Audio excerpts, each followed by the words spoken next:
تو اللہ تعالیٰ نے یہ حکم دیا کہ جب تک وہ پوری طرح پاک نہ ہو جائیں، اپنی اس حالت سے باہر نہ آ جائیں، تب تک آپ نے ان کو ساتھ کوئی تعلق قائم نہیں کرنا، اور جب وہ پاک ہو جائیں تو پھر بے شک آپ ان کے پاس آئیں اور جس طریقے سے چاہیں آپ ان کو ان کے ساتھ تعلق قائم کریں۔ اب جس طریقے سے چاہیں بے ساتھ لکھا ہے من حیث امرکم اللہ، اسی طرح جیسے حکم دیا ہے تم کو اللہ نے، یعنی جس طریقے میں یہ نہیں ہے کہ انگریزوں کے طریقے یا جو انگلش فلموں کے طریقے اپنائے جاتے ہیں وہ اپنائے جائیں، طریقہ وہی ہے، راستہ وہی ہے، ایک ہی راستے کا اللہ تعالیٰ نے حکم دیا کہ اسی کو استعمال کیا جائے، نہ کوئی غلط طریقہ استعمال کیا جائے، نہ کوئی غلط راستہ استعمال کیا جائے۔ تو جس راستے سے اللہ تعالیٰ نے عورتوں کے ساتھ تعلق کا حکم دیا ہے اسی راستے کو استعمال کیا جائے، اور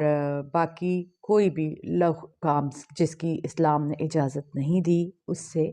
آپ نے اجتناب کرنا ہے۔ اور یہ بہت خیال رکھا جائے، دیکھیں اسلام میں اینل سیکس کو، اورل سیکس کو پروہیبٹ کیا گیا ہے، منع کیا گیا ہے، کیونکہ اس سے ایک فریق تو سیٹسفائی ہو جاتا ہے لیکن عورتوں کو اس سے کوئی سیٹسفیکشن نہیں ہوتی موسٹ آف دا ٹائمز، اور یہ چیز ہر اس چیز سے جس میں ایک ساتھی مطمئن ہو رہا ہے اور دوسرا مطمئن نہیں ہو رہا، اور جو کام بھی شہوت کے درجے پہ آ جاتا ہے جس میں آپ اپنے اوریجنل سے ہٹ کے کوئی بھی نقلی طریقے سے اپنی خوشی پوری کرنے کی کوشش کرتے ہیں، تو اس سے اسلام میں منع کیا گیا ہے۔ تو یہ سوال پوچھنا کہ یہ چیز جائز ہے یا اورل سیکس جائز ہے یا وہ اینل سیکس جائز ہے، تو ایسا بالکل نہیں ہے۔ یہ سوال یہاں پہ ممانعت ہے کہ جس طرح اللہ نے حکم دیا ہے اسی طرح اپنی بیویوں سے تعلق قائم کرو، وہ تم دن میں 3-4 دفعہ چاہو یا جس وقت مرضی چاہو، اس کی ممانعت نہیں ہے، لیکن راستہ ایک ہی ہے اور طریقہ ایک ہی ہے، چنانچہ اس چیز کا خاص خیال رکھا جائے۔ اور پھر آگے ارشاد ہو رہا ہے کہ بے شک اللہ تعالیٰ پسند کرتا ہے توبہ کرنے والوں کو اور دوست رکھتا ہے پاکیزگی اختیار کرنے والوں کو۔ اچھا، اب یہ کہا جا رہا ہے یعنی جو لوگ صفائی ستھرائی پسند کرتے ہیں، ان رستوں پہ چلتے ہیں جو اللہ نے بتائے ہیں۔ دیکھیں اللہ تعالیٰ نے بھی میاں بیوی کو ایک دوسرے سے اطمینان حاصل کرنے کے طریقے بتائے ہیں، لیکن اس کا ایک خاص طریقہ ہے، اس کے علاوہ نہیں۔ اللہ تعالیٰ کہہ رہا ہے جو اللہ سے ڈر کے ہر کام کرتے ہیں، سیدھے رستے پر چلتے ہیں، اللہ تعالیٰ ان کو پسند کرتا ہے، ان کو دوست رکھتا ہے، اور اللہ تعالیٰ تمام پاکیزگی اختیار کرنے والوں کو پسند رکھتا ہے اور ان کی توبہ کو قبول کرتا ہے۔ تو اگر ہم نے ہمارے لیے رول ماڈل کون لوگ ہیں؟ وہی لوگ جو اللہ تعالیٰ کو پسند ہیں یا جو اللہ پاکیزگی اختیار کرتے ہیں، اور جو طریقے انہوں نے اپنی زندگی میں گزارے، ہمارے نبیوں نے، پیغمبروں نے جو طریقے اختیار کیے اپنی زندگی میں، اس لیے ہم نے بھی انہی کے بنائے ہوئے طریقوں کو اختیار کرنا ہے۔ اللہ تعالیٰ ہمیں صحیح طور پہ قرآن پاک کو پڑھنے، سمجھنے اور اس پر عمل کرنے کی توفیق عطا فرمائے۔ نمبر 223 ہے جس میں ارشاد ہو رہا ہے نساؤکم حرث لکم، تمہاری عورتیں کھیتیاں ہیں تمہارے لیے،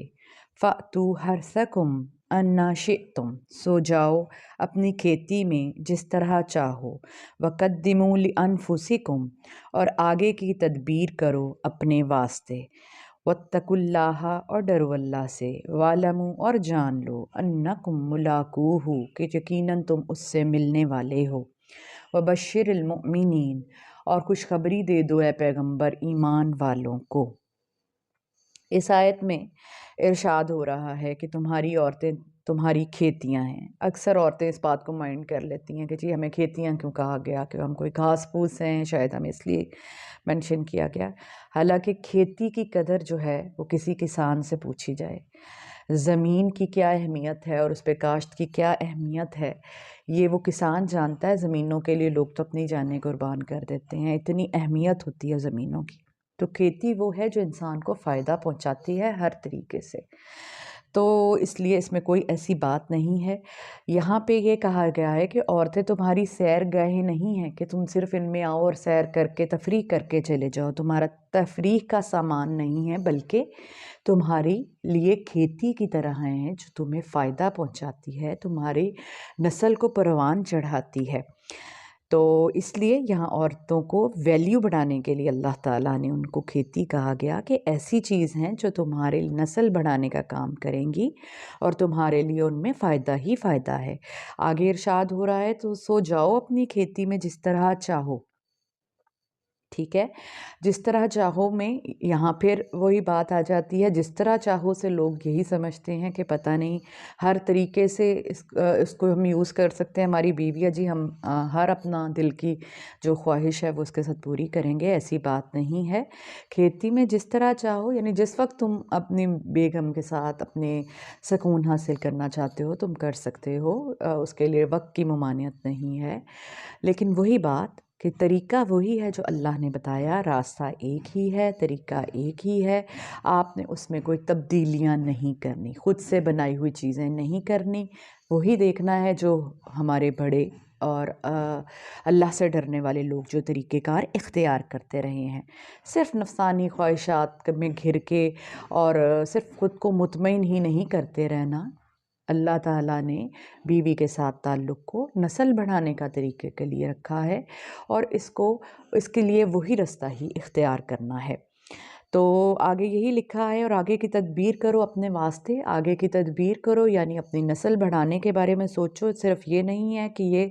صرف اپنی شہوت رانی کے لیے عورت کو آپ استعمال کریں اور نسل بڑھانے کے بارے میں آپ سوچیں ہی نہ، آپ کہیں کہ جی ہمیں نہیں بچے چاہیے، اس قسم کی باتیں بھی اکثر لوگ کرتے ہیں۔ تو اس قسم کی باتیں یہ جو ہے یہ بہت بڑا گناہ کے زمرے میں ہی آتی ہیں، کہ یہ تعلق اللہ نے جس لیے بنایا دونوں کی خوشی کے لیے، دونوں کی راحت کے لیے، تو اس سے اپنے اگلے مستقبل کی فکر کرو اور اگلی نسل پیدا کرو اور اس کے بعد اس کی اچھی تربیت کرو، اسے اچھا مسلمان بناؤ اپنی اگلی نسل کو، کیونکہ یہی ہے جو اگلی نسل ہوگی جو تمہارے لیے آگے کے بھی فائدے کا باعث بنے گی۔ اگر تم اچھی نسل پیدا کر دیتے ہو، اپنی نسل بڑھانے کے لیے دنیا میں بچے تو لے آتے ہو لیکن ان کی صحیح تربیت نہیں کر پاتے یا ان کو اچھا انسان نہیں بنا سکتے، انہیں قرآن سے آراستہ نہیں کر سکتے، تو پھر اس نسل بڑھانے کا کوئی فائدہ نہیں ہے۔ اس لیے اس عمل کے ذریعے، عورتوں کے ساتھ تعلق کے عمل کے ذریعے، جس طریقے سے جب تم بچے پیدا کرو تو وہ تمہاری اگلی زندگی میں اگلے مستقبل کے لیے تو صدقہ جاریہ ہونے چاہیے۔ وَاتَّقُوا اللَّهَ وَاعْلَمُوا، اور ڈرو اللہ سے اور جان لو کہ یقیناً تمہیں اللہ کے حضور پیش ہونا ہے۔ بات یہ ہے کہ دنیا میں آپ خود کو مطمئن کرنے کے لیے جو مرضی رستے اختیار کر لیں، جو مرضی غلط طریقہ کار اختیار کر لیں، یہ کبھی مت بھولو کہ ایک دن تمہاری پیشی اللہ کے آگے ہونی ہے، یعنی اس جج سے تم بچ نہیں سکتے، اس کے سامنے تمہارا کیس پیش ہونا ہی ہونا ہے۔ کوئی بھی ایسا طریقہ اختیار نہ کرو جس سے تمہیں اللہ کے حضور شرمندگی کا سامنا کرنا پڑے، اور خوشخبری دے دو اے پیغمبر ایمان والوں کو۔ ایمان والوں کے لیے خوشخبری ہے، جو اللہ کے بتائے ہوئے رستوں پہ چلتے ہیں ان کے لیے اے پیغمبر خوشخبری ہے۔ اگر وہ اپنے نفس پہ قابو کر کے رکھتے ہیں، اپنے آپ کو اللہ کے بتائے ہوئے طریقوں پہ چلاتے ہیں، تو ان کے لیے اللہ تعالیٰ نے خوشخبری دی ہے کہ ان کے لیے بخشش ہوگی۔ آیت نمبر 224 ہے، وَلَا تَجْعَلُوا اللَّهَ عُرْضَةً لِأَيْمَانِكُمْ، اور مت بناؤ اللہ کے نام کو حیلہ اپنی قسموں کے لیے، یعنی کہ جو لغو قسمیں آپ لوگ کھاتے ہو، ہر بات میں اللہ کے نام کی قسم کھاتے ہو، تو ایسا نہ کرو، یہ بہت غلط عمل ہے۔ ان تبرو، اس طرح کہ قسم کھاؤ اللہ کی کہ تم نیکی نہ کرو گے، وَتَتَّقُوا، پرہیزگاری کے کام نہ کرنے کی، وَتُصْلِحُوا، اور صلح نہ کرانے کی، بین الناس، لوگوں کے درمیان، واللہ سمیع علیم، اور اللہ ہر بات کا سننے والا اور سب کچھ جاننے والا ہے۔ یعنی بعض لوگوں کو عادت ہوتی ہے کہ وہ چھوٹی چھوٹی بات پہ قسم کھاتے ہیں، تو یہاں پہ کہا جا رہا ہے کہ آپ کبھی غلطی سے بھی اس طرح کے کام کی قسم نہ کھاؤ کہ میں آئندہ سے کبھی پرہیزگاری کے کام نہیں کروں گا، یا کبھی کسی میں دو لوگوں میں صلح نہیں کراؤں گا، یا میں کبھی کوئی نیکی کا کام نہیں کروں گا۔ موسٹلی ایسا ہوتا ہے کہ جب ہم کسی کے ساتھ نیکی کرتے ہیں اور ہمیں اس کا اس طریقے سے ریوارڈ نہیں لوگوں سے ملتا، جو کہ لوگوں سے نہیں ملتا، ہماری یہ توقع کرنا ہی لوگوں سے غلط ہے، لیکن ہم انسان ہیں، جب ہم کوئی نیکی کرتے ہیں ہمیں فوراً اس کے ریوارڈ کی توقع لگ جاتی ہے کہ اب ہم نے اس کے ساتھ اچھائی کی ہے، یہ بھی بدلے میں ہمارے ساتھ اچھائی کرے گا، اور اگر نہیں کرتا تو بس یہ فیل ہے اور اب ہم نے آئندہ اس کے ساتھ نیکی نہیں کرنی۔ تو لوگوں میں ہم صلح کراتے ہیں، صلح نہیں ہو پاتی، بدلے میں ہمیں ذلت ملتی ہے، تو اب ہم کہتے ہیں کہ جی اب تو ہم یہ کام کریں گے ہی نہیں، کبھی کسی کے درمیان صلح کروائیں گے نہیں، ہمیں قسم ہے اپنے اللہ کی ہم یہ کام نہیں کریں گے۔ تو یہاں اس آیہ مبارکہ میں یہی فرمایا جا رہا ہے کہ ایسا عمل مت کرو کہ تم کسی بھی نیک اور اچھے کام کو کرنے کے لیے اللہ کی قسم کھا لو، کیونکہ اللہ تعالیٰ تمہاری ہر بات کا سننے والا اور جاننے والا ہے، تو تم جو ہے ایسا کوئی کام نہ کرو جس سے اللہ جو ہے وہ ناراض ہو۔ آگے کہا جا رہا ہے لا یؤاخذکم اللہ باللغو فی ایمانکم، نہیں مواخذہ کرتا اللہ تمہاری لغو قسموں پر، ولیکن یؤاخذکم بما کسبت قلوبکم واللہ غفور حلیم، لیکن مواخذہ کرتا ہے تمہارا ان قسموں پر جو تم دل سے کھاتے ہو، اور اللہ بخشنے والا بردبار ہے۔ یعنی اللہ تعالیٰ فرما رہے ہیں یہاں پہ کہ اگر کوئی آتا نہیں کہہ رہا اللہ کی قسم میں نے ایسا نہیں کیا، اللہ کی قسم میں نے ایسا نہیں کیا، یعنی اس کو بہت زیادہ عادت ہو گئی ہے، اگرچہ غلط بات ہے کہ کسی بھی جو ہے اتنی مبارک ہستی کی قسم کو آپ روٹین میں کھانا شروع کر دیں، لیکن اللہ تعالیٰ پھر بھی فرما رہے ہیں کہ جو لغو قسمیں یا عادتاً قسمیں کھاتا ہے اس بندے پہ اللہ تعالیٰ اس کی پکڑ نہیں کرتا، لیکن جو دل سے تم قسم کھاتے ہو کہ میں قسم کھاتا ہوں اللہ کی کہ میں آئندہ یہ کام نہیں کروں گا، اس پہ اللہ تعالیٰ تمہاری پکڑ کرے گا اور اس پہ تمہیں اس کا ہرجانہ یا فدیہ ادا کرنا ہوگا، اور اللہ تعالیٰ بہت بخشنے والا اور بردبار ہے۔ اور قسم کو توڑنے کا کفارہ کیا ہے؟ اگر تم قسم کوئی کھا لیتے ہو، مطلب کوئی ایسی قسم کھا لیتے ہو جو تمہیں نہیں کھانی چاہیے تھی، جیسے پرہیزگاری کے نام کام نہ کرنے کی قسم کھا لی، یا کوئی بھی قسم کھا لی اور اب تم اسے توڑنا چاہتے ہو، تو اس قسم کا کفارہ کیا ہے کہ یا تو تم 10 مسکینوں کو کھانا کھلاؤ گے، یا 10 دن کے روزے رکھو گے، یا تم 10 مسکینوں کو کھانا کھلاؤ گے، یا پھر 10 مسکینوں کو کپڑا پہناؤ گے، یا پھر 3 دن کے روزے رکھو گے، یا ایک غلام آزاد کرواؤ گے۔ یہ چاروں طریقے قسم کو توڑنے کا ہرجانہ ہے۔ للذین یؤلون من نسائہم، ان لوگوں کے لیے جو قسم کھا لیتے ہیں اپنی عورتوں کے پاس نہ جانے کی، تربص اربعۃ اشہر، مہلت ہے 4 مہینے کی، فإن فاؤوا، پھر اگر رجوع کر لیں، فإن اللہ غفور الرحیم، تو بے شک اللہ بخشنے والا مہربان ہے۔ اس میں ایلا کے مسئلے کا ذکر ہو رہا ہے۔ ایلا کا مسئلہ یہ ہے کہ اگر میاں بیوی جہاں پہ 2 میاں بیوی ساتھ رہتے ہیں تو ان کے کئی باتوں پہ اختلاف بھی ہو جاتے ہیں، اختلافات کے باوجود وہ ایک دوسرے کے ساتھ رہتے ہیں، اگر اختلافات اس نہج پہ جا پہنچیں کہ قانونی طور پہ تو وہ ایک دوسرے کے ساتھ رہ رہے ہوں قانونی طریقے سے، لیکن جو میاں بیوی کے ساتھ رہنے سے ایک دوسرے کے حقوق کی ادائیگی کے مسائل ہیں ان سے وہ ایک بالکل بیگانہ ہو جائیں اور ساتھ رہتے ہوئے بھی اجنبیوں کی طرح ہوں، تو ایسے مسئلے کے لیے لکھا جا رہا ہے کہ یہ 4 مہینے تک ایسا وہ کر سکتے ہیں، اس سے زائد مدت تک وہ ایسا کام نہیں کر سکتے۔ یعنی کوئی بھی ایسا کام کرنے سے منع کیا گیا ہے جہاں کسی بھی ایک فریق کی حق تلفی ہو رہی ہو۔ یعنی اگر آپ لوگوں کو لگتا ہے کہ آپ لوگ ساتھ نہیں رہ سکتے 4 مہینے تک، آپ اپنے آپ کو ٹائم دیں، اگر 4 مہینے کے بعد آپ کو یہ احساس ہو جائے کہ ہم غلط کر رہے تھے تو پھر آپ ایک دوسرے سے رجوع کر لیں تو پھر کوئی مسئلہ نہیں، پھر اللہ تعالیٰ بخشنے والا مہربان ہے۔ لیکن اگر آپ کو 4 مہینے کے بعد بھی لگتا ہے کہ آپ مستقل ساتھ نہیں رہتے تو آپ کے لیے بہتر ہے کہ آپ علیحدگی کا فیصلہ کر لیں۔ کسی کو بھی سسپینڈڈ کنڈیشن میں نہیں رکھنا چاہیے، نہ مرد کو عورت کو، نہ عورت کو مرد کو۔ بہتر ہے کہ آپ مکمل فیصلہ کر کے ایک دوسرے کو آزاد کر سکیں تاکہ جس کے ساتھ عورت رہنا چاہے یا مرد رہنا چاہے وہ رہ سکے۔ تو اسلام جو ہے وہ ہر ایک کے حقوق کا تحفظ کرتا ہے، خواہ عورت ہو یا مرد ہو۔ وہ زبردستی کسی کو ایک دوسرے کے ساتھ بندھے رہنے اور کسی بھی رشتے کو زبردستی گھسیٹنے کی اجازت نہیں دیتا۔ وہ یہ کہتا ہے کہ اگر آپ میاں بیوی بخوشی ایک دوسرے کے ساتھ رہنا چاہتے ہیں تو آپ رہیں، تعلقات قائم رکھیں، اور اگر آپ کو لگتا ہے کہ آپ قانونی طور پہ تو ایک دوسرے کے ساتھ رہ رہے ہیں مگر آپ ایک دوسرے کے حقوق پورے نہیں کر رہے تو اس کے لیے بہت بہتر ہے کہ آپ ایک دوسرے سے علیحدہ ہو جائیں۔ اور یہ دونوں معنی میں ہو سکتا ہے۔ ایک تو یہ ہے کہ آپ قسم کھا کے یہ ارادہ کرتے ہیں کہ جی میں اپنی بیوی کے ساتھ اب کوئی تعلق نہیں قائم رکھوں گا، اور بعد میں اس قسم کو توڑ دیتے ہیں، 4 مہینے کے اندر اندر توڑ کے آپ دوبارہ سے اس قسم کو جو ہے وہ ختم کر دیتے ہیں۔ اور ایک یہ ہے کہ آپ ویسے ہی یہ سوچتے ہیں کہ ہم قسم نہیں کھاتے مگر ایسا ارادہ کر لیتے ہیں۔ ہر دو شکل میں کہا جاتا ہے کہ 4 مہینے کی مدت کافی ہے آپ کو سوچنے اور سمجھنے کے لیے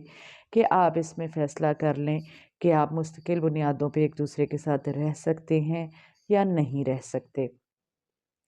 تو اگر آپ اس 4 مہینے میں فیصلہ ساتھ رہنے کا کر لیتے ہیں، رجوع کر لیتے ہیں تو یہ بہت اچھی بات ہے، اور اگر آپ یہ فیصلہ آپ پہ پہنچتے ہیں کہ آپ ساتھ نہیں رہ سکتے تو بہتر ہے کہ آپ علیحدہ ہو جائیں۔ اگلی آیت میں ارشاد ہو رہا ہے وَإِنْ عَزَمُوا الطَّلَاقَ فَإِنَّ اللَّهَ سَمِيعٌ عَلِيمٌ، اور اگر ارادہ کر لیں طلاق کا تو بے شک اللہ ہر بات کا سننے والا اور سب کچھ جاننے والا ہے۔ یہ آیت نمبر 227 ہے، جس میں یہی کہا جا رہا ہے کہ اگر ان کو لگ رہا ہے 4 مہینے کے بعد بھی کہ وہ ساتھ نہیں رہ سکتے، انہوں نے ہر ممکن کوشش کر دیکھی، ایک دوسرے سے ناراضگی رکھ کے، ایک دوسرے سے بستر الگ کر کے، ایک دوسرے سے بات چیت بند کر کے، ان کو لگا کہ نہیں وہ ایک دوسرے کے ساتھ نہیں رہ سکتے، ایک دوسرے کی باتوں کو برداشت نہیں کر سکتے، تو اب یہ نہیں ہے کہ وہ کسی دوسرے کو باؤنڈ کریں بلا وجہ اپنے ساتھ۔ ان کے لیے یہی ہے کہ وہ طلاق ایک کا ارادہ کر لیں، اور اللہ تو ہر دل کے حال کو جاننے والا ہے، سب کچھ سننے والا ہے، سب کچھ جاننے والا ہے۔ اس کے ساتھ آپ کوئی چکر بازی نہیں کر سکتے کہ کوئی بھی ایک فریق دوسرے کے ساتھ کوئی زیادتی کر رہا اور اللہ کو اس بات کا علم نہ ہو، ایسا ممکن نہیں ہے۔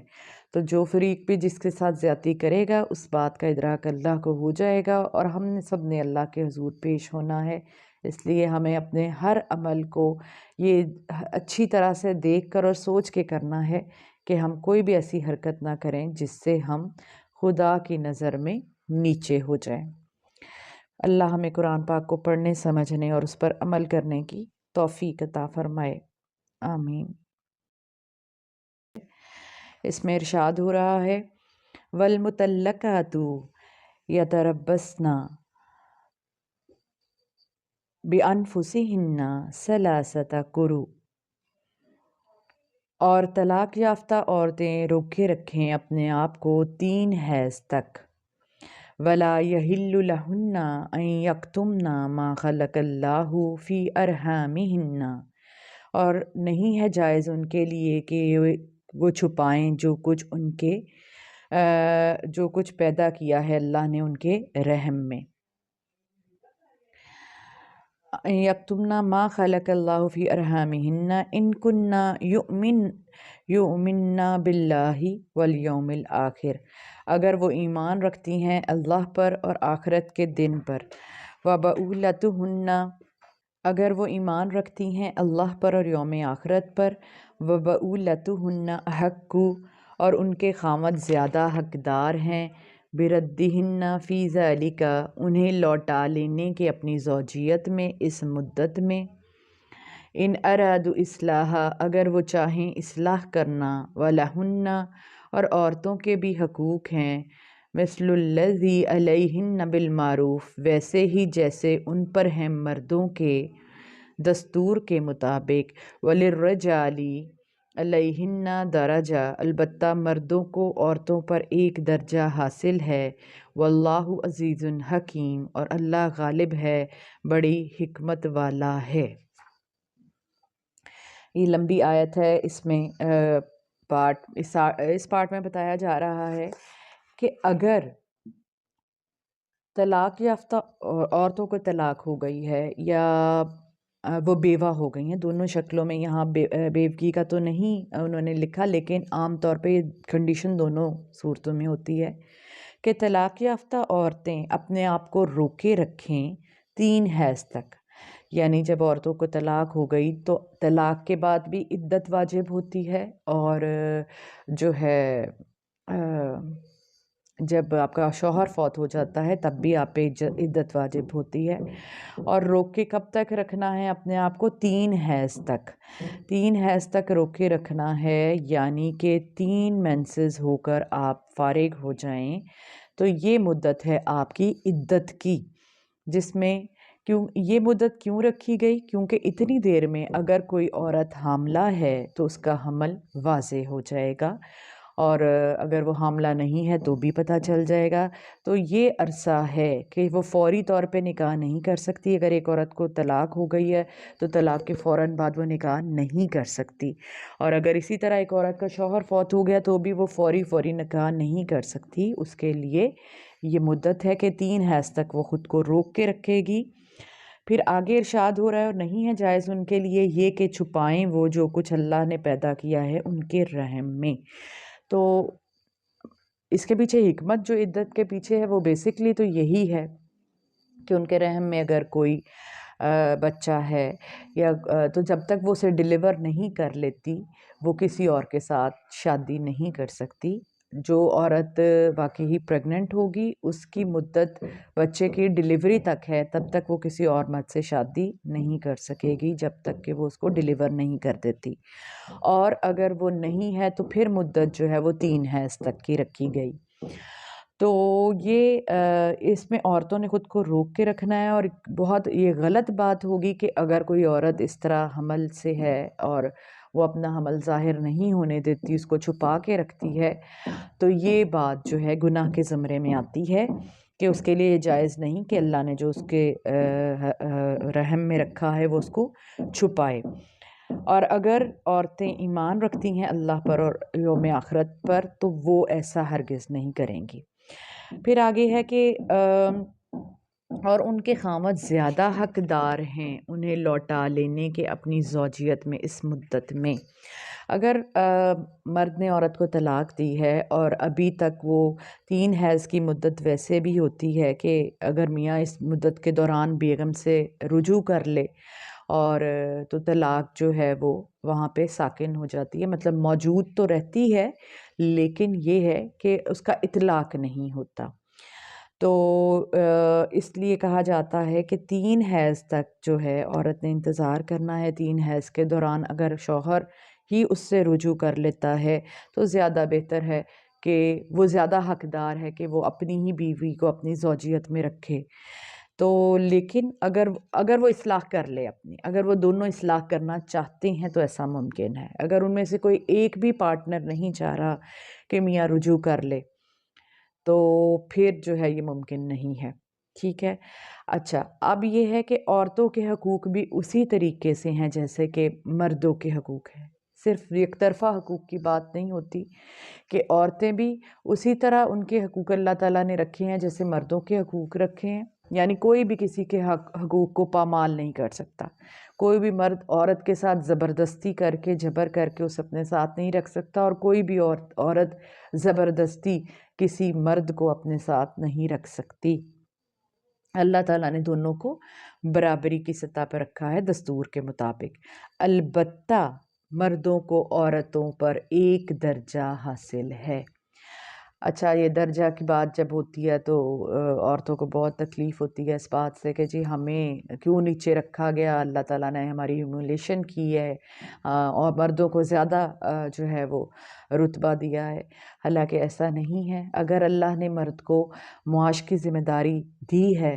اور وہ باہر نکلتا ہے، باہر کی دنیا میں سروائیو کرتا ہے، عورتوں پہ بچوں کی تربیت کی ذمہ داری ہے، تو بے شک یہ جو ذمہ داری اللہ نے ڈالی ہے، اس نے جو تقسیم کی ہے، اس نے بہترین سوچ کے تقسیم کی ہے۔ تو جب بھی کوئی عورت مرد بننے کی کوشش کرتی ہے، یہ مرد کی ذمہ داریاں بھی خود اٹھاتی ہے، تو وہ خود کو تکلیف میں ڈالتی ہے اور خود پریشانی میں آ جاتی ہے۔ عورت کو اللہ نے بیسکلی صنف نازک بنایا ہے، وہ کہے کہ جی میں مرد بن سکتی ہوں، مردوں والے سارے کام کر سکتی ہوں، کر وہ سکتی ہے، لیکن وہ خود کو خود مشکل میں ڈالے گی۔ اللہ نے تو اس کے حقوق کا تحفظ کیا ہے، اس پہ کوئی ایسی ذمہ داری نہیں ڈالی جس کی وجہ سے وہ مشکل میں یا مشقت میں آئے۔ تو جو عورتیں ایسا ارادہ کرتی ہیں کہ جی ہم تو مردوں کے برابر ہیں، تو پھر وہ ہمیشہ ناخوش رہتی ہیں، ان کو کبھی بھی ان کے مرد جو ہے وہ ان کو سیٹسفائی نہیں کر سکتے، کیونکہ وہ سارے کام خود کر لیتی ہیں، ان کو مردوں کی ضرورت ہی نہیں رہتی۔ تو اللہ نے جس طریقے سے مردوں کو ایک درجہ اوپر دیا ہے، عورتوں کو اس بات کو تسلیم کرنا چاہیے، جو کام مردوں کی ذمہ داری کے ہیں وہ مرد ہی کریں، جو کام عورتوں کی ذمہ داری کے ہیں وہ عورتیں ہی کریں۔ لیکن جہاں پہ حالات ایسے ہوتے ہیں مرد اپنی ذمہ داریاں پورے نہیں کر پاتے، عورتوں کو مجبوراً یہ کام کرنے پڑتے ہیں، وہاں صورتحال کچھ اور ہے، وہاں عورت کے لیے علیحدہ اجر ہے۔ لیکن جہاں پہ سارے کام ہو رہے ہیں اور عورت خود بخود خود کو مشقت میں ڈال رہی ہے، تو پھر جو ہے یہ ایک اور مسئلہ ہے۔ تو یہ یہاں پہ یہی کہا جا رہا ہے کہ اللہ تعالیٰ نے مردوں کو ایک درجہ عورت سے اوپر دیا ہے، اور یہ اسی کی بہتری ہے کہ اگر وہ اس بات کو تسلیم کر لے۔ اور بے شک اللہ تعالیٰ غالب ہے اور بڑی حکمت والا ہے، اللہ تعالیٰ ہی ڈومیننٹ ہے، اللہ تعالیٰ ہی غالب ہے، اور ہر بات جو اس نے رکھی ہے